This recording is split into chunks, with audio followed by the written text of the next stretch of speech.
मैंने और मेरे दोस्त विक्रम ने भानगढ़ की कई कहानियां सुनी थी और लोगों के मुताबिक भानगढ़ इंडिया की सबसे डरावनी जगह है। वहां सूरज ढलने के बाद अंदर जाना कानूनन मना है।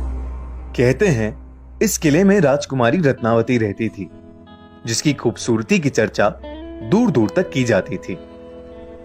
किले के पास एक सिन्हई नाम का तांत्रिक रहता था, जो राजकुमारी की सुंदरता से मंत्रमुग्ध हो गया था और किसी भी कीमत पर राजकुमारी को हासिल करना चाहता था।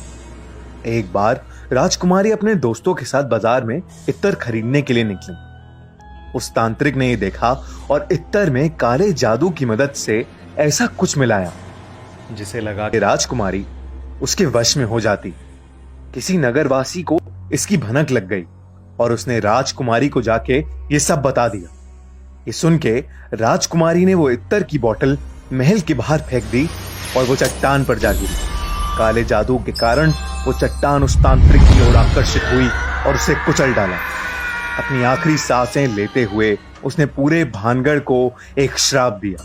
भानगढ़ अब कभी सुखी नहीं रह पाएगा और यहाँ जो कोई भी निवास करेगा सब मारे जाएंगे। उसके कुछ ही दिनों बाद मुगल योद्धाओं ने भानगढ़ में घुस के उस पर कब्जा कर लिया।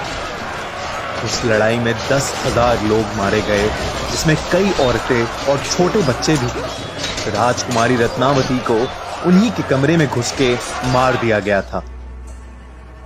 कहानियों की माने तो आज भी वहां उन लोगों की आत्माएं घूमती हैं और जो भी इंसान सूरज ढलने के बाद वहां गया है वो कभी वापस नहीं लौटा।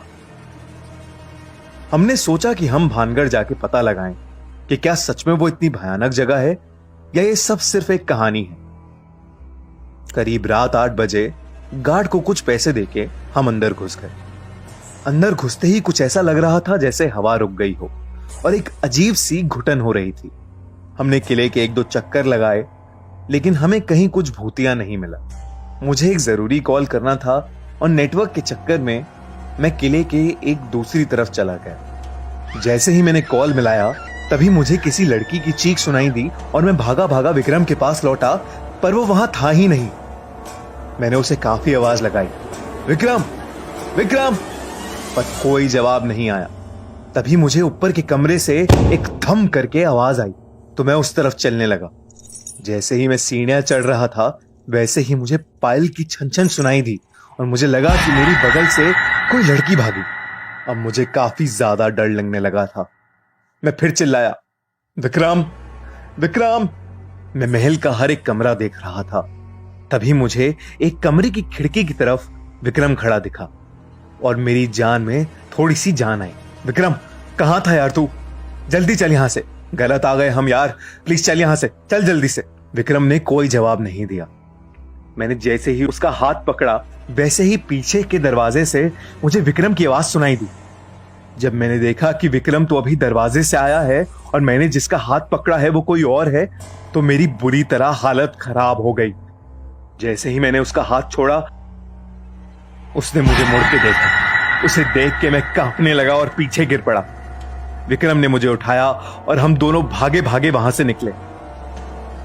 मैंने उसे बताया कि मेरे साथ क्या क्या हुआ और विक्रम ने बोला कि उसे भी महल में किसी लाल साड़ी वाली औरत का भूत दिखा।